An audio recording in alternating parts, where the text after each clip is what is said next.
In the vast, sun-washed plains of Spain, where the wind wanders freely and the horizons stretch endlessly, lies the ancient region of La Mancha, a land shaped by silence, dust, and centuries of forgotten tales.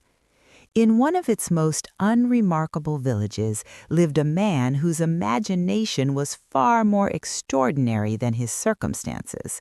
Alonso Quijano, a gentleman long past his youth, thin as the shadows cast by twilight, and possessed of modest means. Yet within him lived a universe richer than the gold of empires. Alonso spent his days, and more often his nights, immersed in books of chivalry. These were not mere stories to him. They were windows into an era when virtue stood tall, when justice carried weight, and when courage thrived in the souls of men. Each page he turned seemed to peel away another layer of the mundane world around him.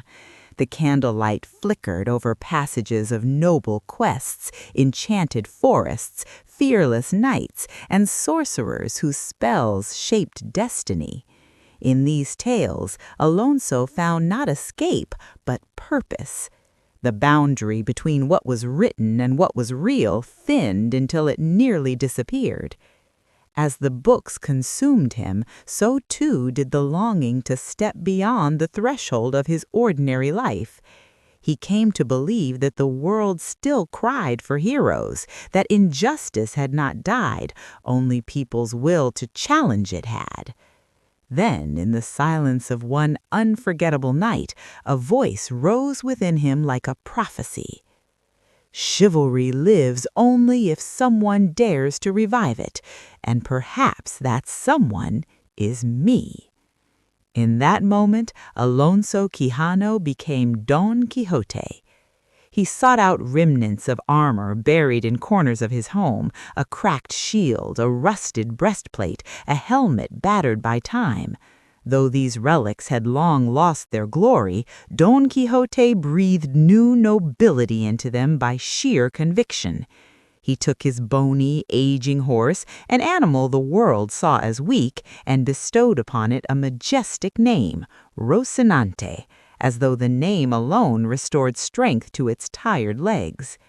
Then he granted himself a title that he believed destiny had been waiting for. Don Quixote de la Mancha, knight-errant of a forgotten age. But a knight, even in legends, is nothing without a lady to inspire every step, every wound, every triumph. And so Alonso's affections, once quietly directed toward a simple peasant woman named Aldonza Lorenzo, were transformed by imagination into the figure of Dulcinea del Toboso, a princess of unparalleled grace and virtue. She became his guiding star, though she never once knew of the devotion crafted in his mind. For her honor, he vowed to protect the weak, challenge the wicked, and restore justice to a world that had lost its sense of wonder. Yet Don Quixote could not journey alone. Every legend requires a witness, a companion who stands between the fantastical and the grounded. Enter Sancho Panza, a rotund, practical farmer whose understanding of the world was shaped by soil, seasons, and the weight of simple truths. Don Quixote promised him riches, adventure, and most notably, the governorship of an island they would inevitably conquer. Sancho, torn between skepticism and the tantalizing spark of possibility, agreed to follow.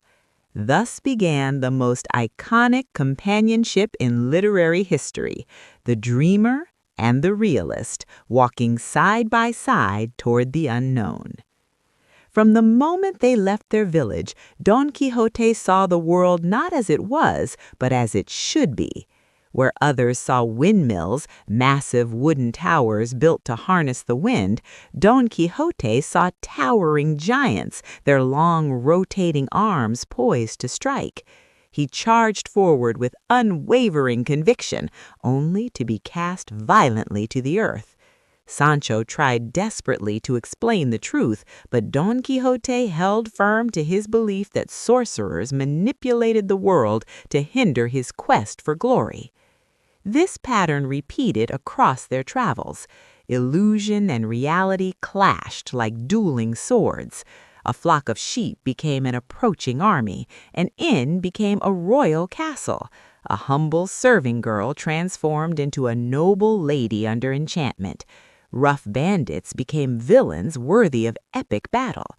And through each misadventure, Sancho oscillated between exasperation and awe.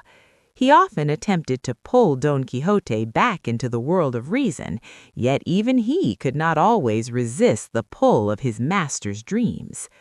There were moments, brief yet profound, when Sancho wondered if perhaps the world was full of enchantment, but most people simply failed to see it. Cervantes uses these misunderstandings not merely for humor, but to reveal a deeper truth about humanity. Illusionism, when severed from reality, can blind, and yet it can also illuminate truths that practicality cannot touch. For Don Quixote's madness was not chaotic, it was principled.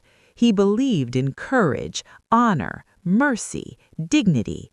His tragedy was not that he loved these values too much, but that the world around him had stopped loving them at all.